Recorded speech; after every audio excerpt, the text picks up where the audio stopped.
Hey guys, this is Adam here, your Northern Tech, and today I'm going to come to you with another Sony Vegas tutorial for Sony Vegas 10. Basically, a lot of you ask me, Adam, how do you render your videos? What settings do you use?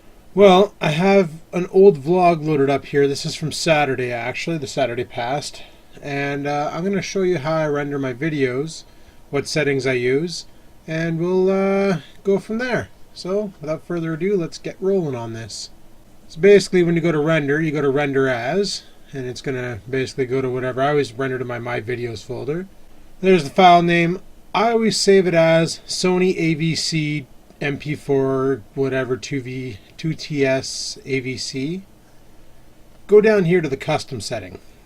Now you can call your template name whatever you want. I call it VlogginLife just so I know it's for the vlog. Now you want to make sure to include video format and set it to AVC, not memory stick. High definition, I do 720p because I record in 720p. But you can set it to 1920 by 1080p. But if you're going to do that, there's a part where you're going to want to increase later on, and I'll show you that. I set the profile to high. By default, it's set the baseline. I turn it up to high. I leave it set to CAVLC, but you can change it to CABAC. It's up to you. 29.97 because I'm in Canada and we use 29.97 for NTSC. If you're in Europe and your camera is in PAL, just change it over, not a big deal. Allow source to adjust frame rate. Make sure that is turned off or otherwise you will get choppies in your video and you do not want that. Field order, I set it to none to make it progressive, but if you want to interlace your video, by all means, go ahead. Pixel aspect ratio, I leave it set to 1.0. This is the key thing here. This is what's going to make your video really huge or really small, is the bit rate. By default, these are the settings they have. 192 kilobytes, 192 kilobits, 384 kilobits, 768 kilobits, 4 megabits, 10 megabits, 15 megabits, 20 megabits. I find 4 megabits works, but 10 megabits is overkill for 720p. So I usually set it manually at 4.5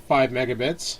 And that works out fine. But if you want to change that number, you can just type in here. So let's say I want to go with 3.5 megabits. You can do that. In encode mode, I leave it set to automatic because if it can use the GPU, it will. If not, it won't. And you can say render using GPU if available. If you want to set it for that, I just leave it set to automatic. Under audio, I leave the format set to AAC. There's no other options really. Sample rate, I have it cranked rate to 48,000 because my camera records at 48,000 hertz. Bit rate, I got it set kind of high because I was doing some recording with my old Panasonic and it records at 256-bit audio, but you can probably bring that down to 192 or 128, still sound fine. And audio coding mode stereo. If you are doing a 5.1 surround sound video and you want the 5.1 surround sound, that's where you set it. I'll leave it on stereo. System MP4 format. You can do MPEG 2 or AVC depending on what you want. I just leave it set to MP4. Project, make sure this is set to best, and stereoscopic 3D, don't even worry about that unless you plan on using 3D. And that's pretty much all the settings I use.